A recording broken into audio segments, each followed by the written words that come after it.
to answer Councillor Huff's concerns, which I agree with, if you have a concern, if we're abusing the process, report the member to the Ombudsman. But to arbitrarily, because the mayor, the man with the new frontier, decided to change his mind and not be open and transparent through our communication with our residents. Point of order, sir. You're making conjecture and you're insulting me. I'm quoting no, you. I'm going to call you every time you try and demean me or act incivil. I felt that that was an incivil comment, and I am noting it. Did you say it? Did you say it? You just said that your comment about me, I felt was incivil. Oh, well, please pardon me for hurting your feelings. Did you say what I just repeated? No, I didn't. Did you describe us as the new frontier? I don't know what I described because you keep paraphrasing that's me. Exactly. But my point about your comment to Mr. me Mayor, was demeaning. I'm not going to get into an arguing match with you. So that's what again. I'm noting. Please stop being incivil. Councillor Leakey.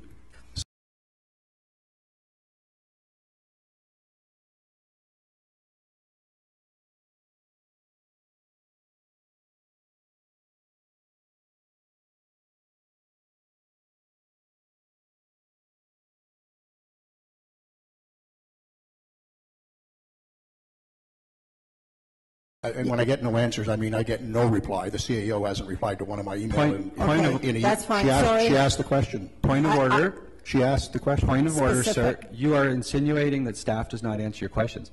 You have Let me been rephrase that. The CAO and the mayor don't answer my questions. I apologize. No, when you've put your emails and you've been told repeatedly, and this is going to probably come up later again, don't insinuate that you don't get answers. If you ask directly to an individual staff member and you CC the CAO, they will answer your questions. The minute you put your questions in an illegal form, which is a quorum email, nobody's going to answer you. Thank you. Follow up, Your Worship. Councillor Huff. Follow up, Your Worship. So you can question me, but I can't respond to you. Councillor Huff.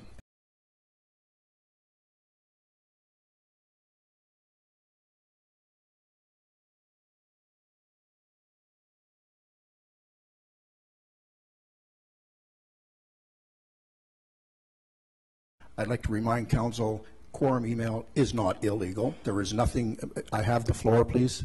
There is nothing in the Municipal Act that says quorum email is illegal. What the Municipal Act says is quorum email that moves the business of the municipality is in contravention of the Municipal Act. It doesn't say it's illegal. In further conversation, I have sent the CAO numerous times, perhaps several dozen times, individual email, and none of them has been answered.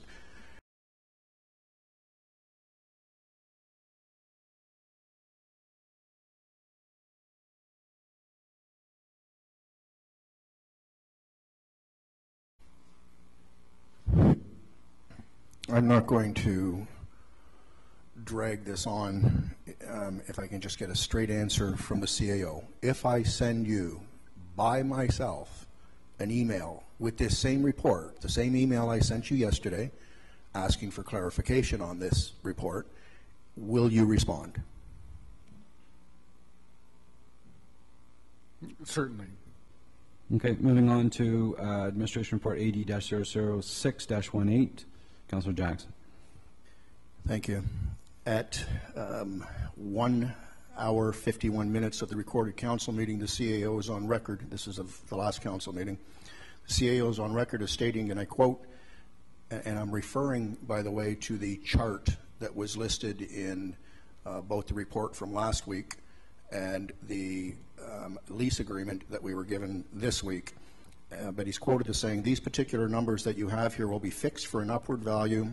If there are changes in cost based on the numbers being lower than the agreement advises, and emphasis on the agreement advises, that the parties will pay less, unquote. Mr. CAO, I've read the agreement, and it does not say anything even remotely close to what you have suggested. In fact, it does not address any issues related to changes in cost, whether higher or lower. In fact, para 5 of the agreement very clearly states that, again, and I'm quoting from the agreement, TLTI agrees to pay to the town 50% of the above amounts on May the 1st of each year and the balance on December the 1st in each year of the agreement. And so what I'm asking council, and this is simple, I'm just asking us to table the agreement until council comes back to us with an agreement that's been vetted by our lawyers that includes very simple clauses identifying what happens if we exceed actual expenses or what happens if we spend less in expenses than what is listed on this table. Follow up, please. Yeah, I'm going to go to Councillor Leakey first, and then you can follow up, sir. Section 5 identifies TLTI agrees to pay the town 50% of the above amounts that are specified. That's it. Because in my world, there's very few things that cost less in the future than they do now. So I personally, as a councillor, have no further questions on this. Thank you. Councillor Jackson. I'm actually shocked by those comments, given your accounting background and your accounting designation. Nothing in this agreement that says, well, if Gananoque defers the capital expenditures it tends in doing in 2018 and decides to do them in 2019 and costs escalate and they're more than what they had planned on, who's on the hook for it? We don't know because it's not in this report. So once again, we're going to get into this, I can't remember how the newspapers describe it, but a tiff with our neighbors. So anyway, I've voiced my concerns, and that's my responsibility at this table. With all of these components, by including the Schedule A, which details the exact budgeting costs, I believe it protects both councils, but it also holds both councils accountable by also including, because again, if there is an overage, if there are underages, if there are diversions or changes in the capital, each council has now included the Schedule A in the agreement, which means we're bound by that schedule. So Councillor Jackson, and then we're moving on. You know, there's not very many times at this council table where I agree with you, but this is one of those times. When you commented on Schedule A and us being bound by it, and I quote you, you said we're bound by Schedule A, and I agree with you completely. There's nothing in the report that says that if the numbers differ from that report, Schedule A, what happens? And this is my point. I fail to understand the resistance from this council, except to recognize that it's me suggesting it, that we don't simply have a clause in there, a simple clause that says exactly what the CAO said last week about what happens if the costs are higher. His comment was they're fixed. His comments were that if the costs are lower, that council would only be required to pay the lower 50% of the lower amount. I've watched the video 3 times this morning. His comments were very clear. So let's add it to the report. Let's protect ourselves.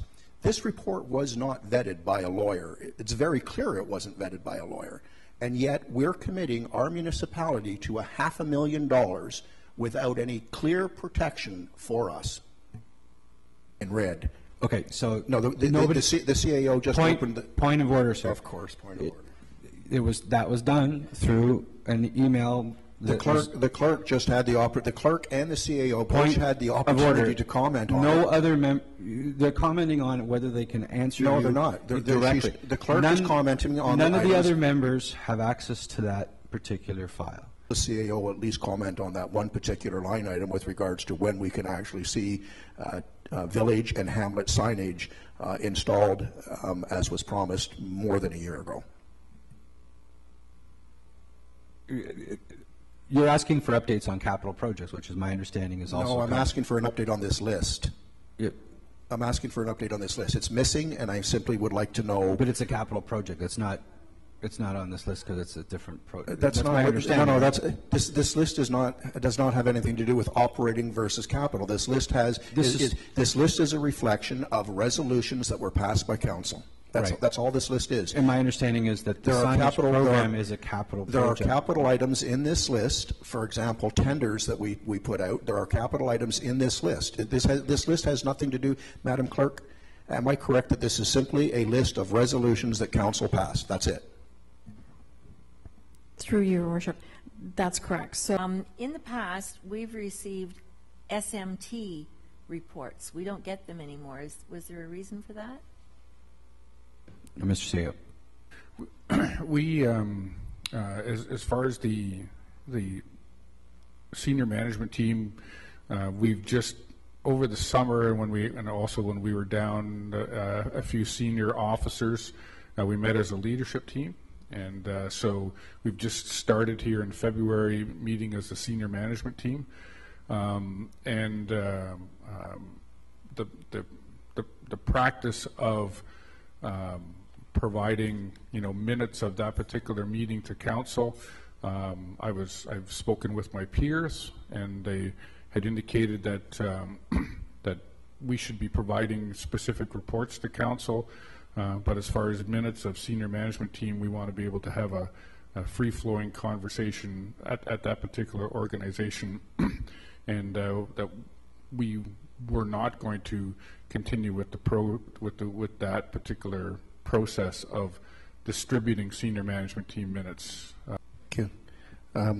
Actually, I have a few points after all this fulsome discussion.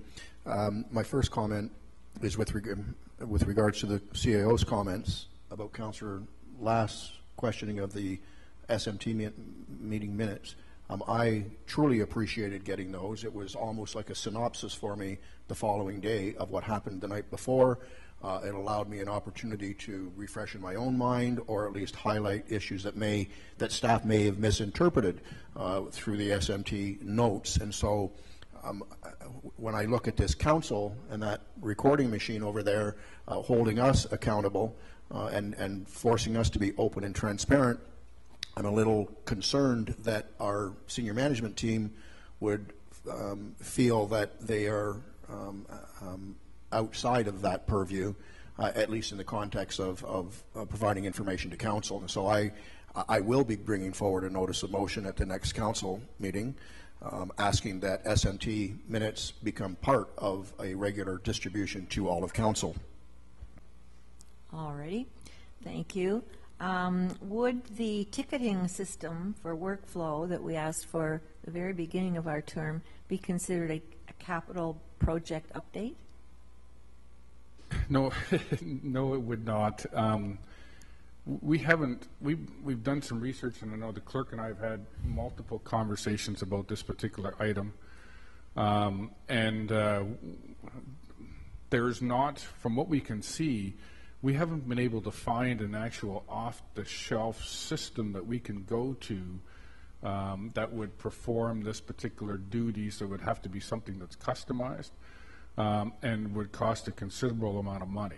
And so really we're not able to, in that particular case, we're not able to fulfill that particular request, and that's why it's put there as an NA, because